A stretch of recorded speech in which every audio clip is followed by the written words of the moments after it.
En esta lección vamos a aprender acerca de las funciones de primera clase y closure.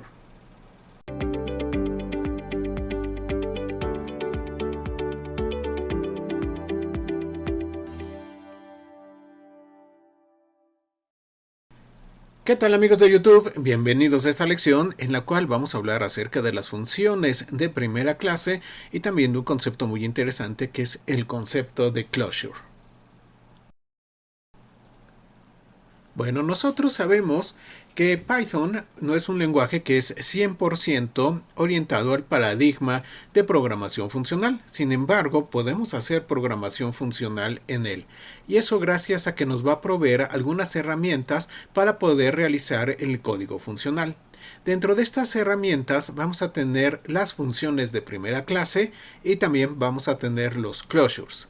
Las funciones de primera clase son aquellas que pueden ser pasadas como parámetros y valores de retorno.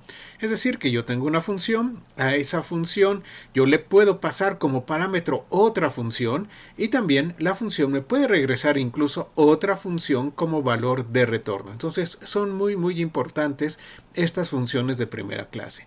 Y luego tenemos los closures. Los closures nos van a servir para poder capturar el ambiente.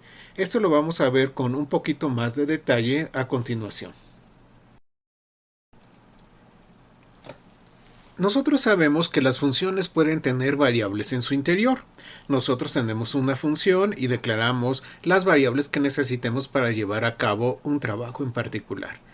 Pero usualmente con las técnicas tradicionales de programación, la variable desaparece cuando la función retorna. Es decir, si yo tengo mi función, declaro internamente adentro int x y luego finaliza la función o hacemos el return por algún motivo dentro de nuestra lógica, pues obviamente esa variable x va a desaparecer cuando la función finaliza. Ya sea por retorno o por cualquier otra causa de finalización de la función, bueno, pues desaparece esa variable. Pero recuerden que dentro de este paradigma nosotros podemos pasar funciones como parámetros. Cuando pasamos la función como parámetro, bueno, pues también todas aquellas variables que estén adentro de la función pasan junto con la función. Podemos nosotros tener también funciones que tengan a su vez una función en su interior. Entonces, si la función interna está interactuando con la variable, pues esa variable va a quedar pegada a la función interna. Y esta acción en la cual la variable queda pegada a la función interna se le conoce como capturar el ambiente. Esto lo vamos a ver en código y ahí va a quedar muchísimo más claro. Va a ser mucho más fácil de poder entender todo eso. Bueno, estos closures, que es cuando nosotros estamos teniendo este tipo de comportamientos, se utilizan muchísimo en Python. Realmente son muy utilizados. Y las funciones de primera clase con closures, bueno, pues deben de representarnos abstracciones que tengan sentido. No nada más hacerlas por hacerlo, sino que nosotros tenemos que utilizarlas para que nos representen algo, nos representen una abstracción que tenga sentido. Muy bien, estamos en Jupyter y vamos a ver cómo funcionan los closures. Vamos a crear en primer lugar una función que es una función tradicional. Entonces, bueno, estamos haciendo la definición, función 1, creamos una variable interna que le estamos asignando el valor de 1, nuestra variable x, y hacemos un return de x. Y luego aquí tenemos f1 es igual a función de 1. ¿Qué va a suceder? Se va a invocar función 1, x es igual a 1, regresa el valor que contenga x, que es 1, y ese valor cae en f1. Y llevamos a cabo la impresión de f1. Muy bien, ahora, ¿qué ha sucedido acá? Una vez que finaliza la invocación, pues obviamente nuestra variable x desaparece. Y f1 pues es de tipo entero porque lo que estamos regresando es un entero. Entonces aquí abajo, cuando yo intento hacer el assert de f1 y colocar este f1 como si fuera una función para ver si contiene el valor de 1, en su interior para esta x, bueno, pues entonces, ¿qué sucede? Que me va a marcar un error. ¿Por qué? Porque yo no puedo invocar un entero como si fuera una función. Entonces, este OK nunca va a imprimirse debido al assert. Vamos a ejecutarlo. Aquí tenemos la impresión del 1 que corresponde a esta línea y desde luego me dice que un objeto de int no puede ser invocado. Está perfecto ahí. Esta es una técnica tradicional, pero X está desapareciendo cuando finaliza la ejecución de función debido al return. Ahora vamos a hacer el closure para que noten ustedes la diferencia. Creamos una función que es la función 2. Estamos teniendo x es igual a 1 y adentro de función 2 yo estoy definiendo otra función que es la función interna. Entonces tengo una función adentro de otra función, lo cual es perfectamente válido dentro de este paradigma. ¿Y qué es lo que está haciendo interna? Interna está regresando a x.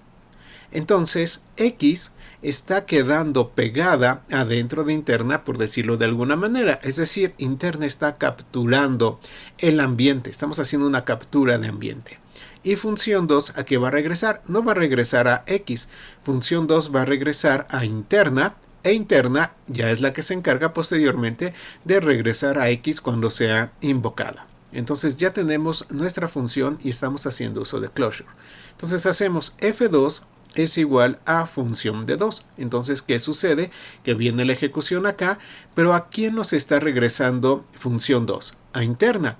Entonces, f2 no va a contener un entero como en el caso que tenemos aquí arriba. No contiene un entero. ¿Qué contiene f2? f2 contiene una referencia a una función. ¿A qué función? A la función interna. Entonces cuando yo hago assert de f2 y ahora sí puedo llevar a cabo la invocación porque f2 es una referencia a una función, puedo invocar es igual a 1, bueno pues interna ser invocado me regresa el valor de x y x vale 1, por lo tanto este ok sí se va a imprimir. Pero vean que una vez que ha finalizado aquí la invocación de función 2 y la ejecución de función 2, x va a continuar viviendo. ¿Por qué? Porque quedó capturado dentro de interna. Tenemos un closure. Vamos a ejecutar para ver cómo funciona esto y obviamente me aparece OK. Ahora, ¿qué pasa si imprimo F2? Pues F2 me va a decir que está referenciado a quién, a función 2 interna en tal posición de memoria. Entonces aquí estamos constatando que F2 está referenciado interna. Y si yo imprimo el resultado de la invocación de F2, vamos a constatar que esa X sigue existiendo en su interior, no ha desaparecido. Entonces ejecuto y me aparece el 1. Llevamos a cabo efectivamente la captura de ambiente, capturamos a X. X quedó pegado dentro de interna y tenemos el efecto de closure. Algo que tenemos que tomar en cuenta es que Python carece de una biblioteca fuerte de funciones puras. Quizá a futuro, dentro de un par de años, algo así, pues ya tengamos una biblioteca que sea una biblioteca realmente fuerte. También Python en este momento, el momento que yo estoy grabando este video, no tiene estructuras de datos inmutables que sean eficientes. Hay algo que hacer ahí en Python para que realmente nosotros podamos tener estructuras de datos que sean mucho más eficientes, sobre todo estructuras de datos inmutables. Y también Python tiene problemas con la recursión, porque la recursión no es computacionalmente barata en Python. Entonces son zonas de mejora que tiene que tener Python, pero son áreas que nosotros tenemos que utilizar adentro de este paradigma. Entonces espero que en un futuro muy próximo Python pueda crecer también hacia este paradigma y nos empiece a presentar este tipo de cosas que vamos a estar utilizando de maneras muchísimo más eficientes. Bueno, pues espero que esta lección les haya resultado útil e interesante. Muchas gracias a todos y nos vemos en la próxima lección.